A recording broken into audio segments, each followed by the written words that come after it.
Hello everyone, welcome back to my channel. दोस्तों, आज हम लोग जो है बात करने वाले हैं क्लास 12 का जो ठोस अवस्था वाला चैप्टर है। ठीक है, ठोस अवस्था में जो आपका ठोस के बारे में जो कि इम्पोर्टेंट डेफिनेशन है वो जो पूछे जाते हैं, जैसे ठोस क्या होता है, ठोस के प्रकार क्या होते हैं। ठीक है, ठोस का वर्गीकरण जैसे क्रिस्टलीय, अक्रिस्टलीय। ठीक है, फिर क्रिस्टलीय में भी ठोस के प्रकार। ठीक है, तो पूरा जो है कंप्लीट ठोस का जो डेफिनेशन वगैरह होता है, उसका जो भी कॉन्सेप्ट वगैरह होते हैं, सभी कुछ हम जो है आज इस वीडियो में जो है देखने वाले हैं। ठीक है, तो वीडियो को जो है ध्यान से देखिएगा, बस आप लोग जो है समझते चलिएगा। सबसे पहले देखिए, ठोस जो है ठोस के प्रकार कितने होते हैं ये आपसे पूछा जाता है। ठीक है, तो को ठोस अवस्था सबसे पहले देख लेते हैं कि किसको बोलते हैं। ठीक है, तो देखिए ठोस जो है क्या होता है कि पदार्थ की वह अवस्था जिसमें पदार्थ के कण आपस में जो है सघनता से जुड़े होते हैं और उनका आकार और आयतन निश्चित होता है, इसे जो है ठोस कहा जाता है। ठीक है, तो अब देखिए ठोस के प्रकार यानी कि ठोस का वर्गीकरण, ठोस जो है कितने प्रकार के होते हैं। ठीक है, तो देखिए ठोस जो है दो प्रकार के होते हैं मेनली। ठीक है, दो प्रकार के कौन कौन से, तो सबसे पहले जो है क्रिस्टलीय ठोस और जो है अक्रिस्टलीय ठोस। बस आप लोग जो है देखते जाइएगा, आपका जो है पूरा ये जो ठोस से रिलेटेड जो भी कन्फ्यूजन है वो सब जो है आपको जो है कन्फ्यूजन दूर हो जाएगा। ठीक है, ये सिर्फ जो है शॉर्ट नोट है, शॉर्ट जो है लिखा हुआ है। ठीक है, इसको मैं ब्रीफ में समझाऊंगा, बाकी आप अगर नोट्स बनाना चाहें तो इसको जो है डिटेल में लिख सकते हैं। ठीक है, तो देखिए अगर क्रिस्टलीय ठोस की बात करें कि क्रिस्टलीय ठोस क्या होता है, तो इसको कैसे लिखेंगे कि जो है क्रिस्टलीय ठोस में अवयवी कणों की दीर्घ परासी व्यवस्था जो है होती है। ठीक है, यानी कि पदार्थ की वह अवस्था जिसमें अवयवी कणों का दीर्घ परासी व्यवस्था होती है, उसे जो है क्रिस्टलीय ठोस कहते हैं। जैसे एग्जाम्पल में NaCl है। ठीक है, C12H22O11 है, हीरा है, सिल्वर है, ग्रेफाइट है आदि है। ये सब क्या है, ये सब जो है क्या है, क्रिस्टलीय ठोस है। ठीक है, अब देखिए अक्रिस्टलीय ठोस क्या होता है, तो इसमें देखिए क्या लिखेंगे कि पदार्थ की वह अवस्था। ठीक है, यहाँ पर लिखिए, ये बस जो है शॉर्ट नोट जो है लिखा हुआ है, लेकिन आप कैसे लिखेंगे कि पदार्थ की वह अवस्था जिसमें अवयवी कणों की लघु परासी व्यवस्था होती है, उसे जो है अक्रिस्टलीय ठोस कहते हैं। ठीक है, क्रिस्टलीय ठोस में क्या था कि उसमें जो दीर्घ परासी व्यवस्था था अवयवों को। ठीक है, और अक्रिस्टलीय ठोस में अवयवी कणों की जो है लघु परासी व्यवस्था होती है। ठीक है, जैसे कांच, रबड़, प्लास्टिक, ये सब क्या है, ये सब जो है अक्रिस्टलीय ठोस है। ठीक है, अब देखिए क्रिस्टलीय ठोस के प्रकार। ठीक है, क्रिस्टलीय ठोस के प्रकार क्या है, तो ये देखिए क्रिस्टलीय ठोस जो है ये आपके चार प्रकार के होते हैं। ठीक है, सबसे पहला है आपका आयनिक ठोस। आयनिक ठोस क्या होता है, तो इसमें जो कण है, ठीक है, कण कण जो है मिलकर आयन बनाते हैं और इसमें जो आकर्षण है वो जो है आयनिक बंध द्वारा होता है। ठीक है, यानी कि अगर आपसे पूछा जाता है कि आयनिक ठोस क्या होता है, तो आप क्या लिखेंगे कि पदार्थ की वह अवस्था जिसमें कण जो है आयन के रूप में होते हैं और इनमें आकर्षण आयनिक बंध द्वारा जो है बंद होता है, इसे क्या बोलते हैं, इसे जो है आयनिक ठोस बोला जाता है। ठीक है, उसके बाद जो है इसका एग्जाम्पल देखिए क्या है, NaCl है, KNO3 है। ठीक है, ये सब है। उसके बाद जो है सहसंयोजक ठोस। सहसंयोजक ठोस क्या होता है, तो इसका देखिए अवयवी कण जो है क्या होते हैं, अवयवी कण इसके जो परमाणु होते हैं और इनमें आकर्षण जो है सहसंयोजक बंध द्वारा होता है, इसे जो है सहसंयोजक ठोस कहते हैं। ठीक है, और उसके बाद जो है इसका जो एग्जाम्पल है देखिए हीरा, ग्रेफाइट। ठीक है, SI जो लिखा हुआ है, सिलिकॉन, कार्बन। SI मतलब सिलिकॉन, C मतलब कार्बन। ठीक है, ये सब क्या है, ये सब जो है सहसंयोजक ठोस के उदाहरण है।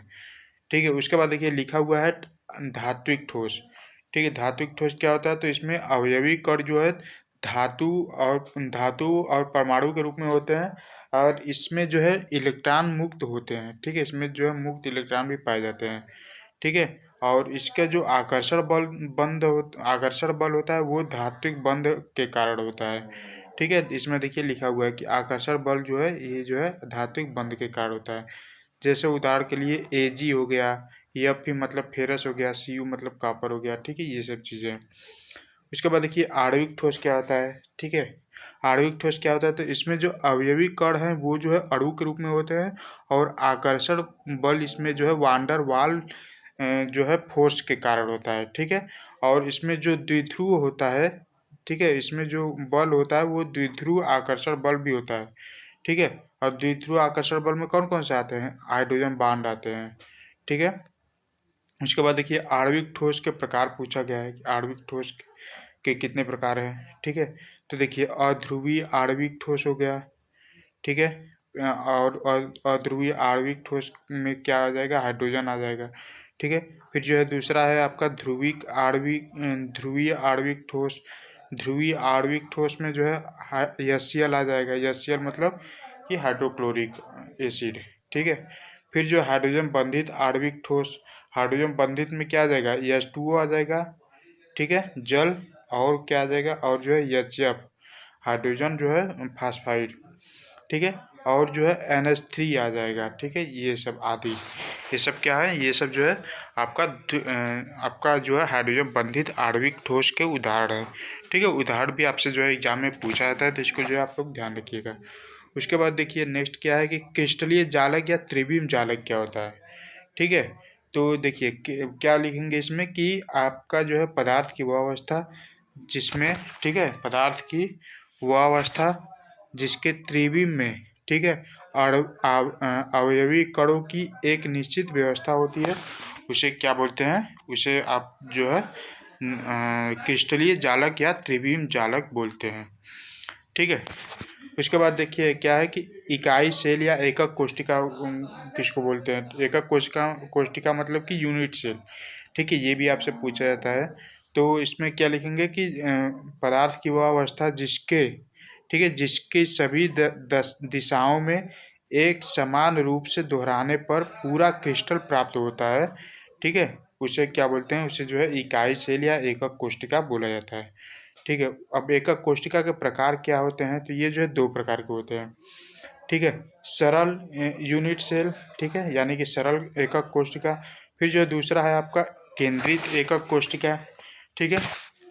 फिर जो है आपका फलक केंद्रित यूनिट सेल, ठीक है, यूसी मतलब यूनिट सेल, है ना। उसके बाद देखिए अंतः केंद्रित यूनिट सेल, फिर जो है अत्यंत केंद्रित यूनिट सेल, ठीक है। ये तो चारों प्रकार हो गए। अब देखिए सरल यूनिट सेल में क्या होता है कि कण केवल कोनों पर होते हैं, ठीक है, कण केवल जो है कोने पर होते हैं, ठीक। केंद्रित एकक कोशिका में क्या होता है कि ये जो है 3 प्रकार के होते हैं यूनिट केंद्रित एकक कोशिका, ठीक है। अब ये तीनों प्रकार में सबसे पहला है फलक केंद्रित यूनिट सेल।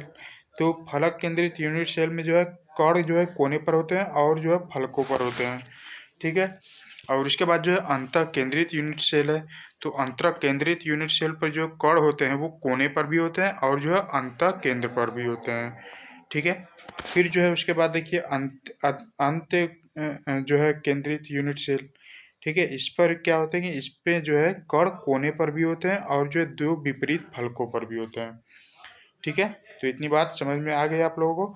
और उसके बाद देखिए नीचे ये जो है आपका यूनिट सेल में कुल कणों की संख्या है, इसको जो है आप लोग चार्ट बनाकर अगर याद कर लेंगे तो अच्छी बात है, ठीक है। ये जो है कभी कभी पूछा जाता है, ठीक है, कि आपका जो है सरल में जो है कितने कोने पर कितने होते हैं, फलक पर कितने होते हैं, या अंतः केंद्र पर कितने होते हैं कण, ठीक है, और कुल जो है कितने कण होते हैं। तो ये जो है चार्ट अगर आप लोग याद कर लेंगे तो अच्छी बात है, नहीं याद करते हैं तो कोई दिक्कत नहीं है, ये कभी कभी ही पूछा जाता है, ठीक है। बाकी ये जो पूरी चीज़ है ये ऊपर से जो मैंने जो सारी चीज़ें बताई हैं इनको जो है आप लोग जो है एक दो बार को वीडियो को देखेंगे तो आपका जो है रिवाइज हो जाएगा, इससे जो क्वेश्चन है वो जो है पूछे जाते हैं।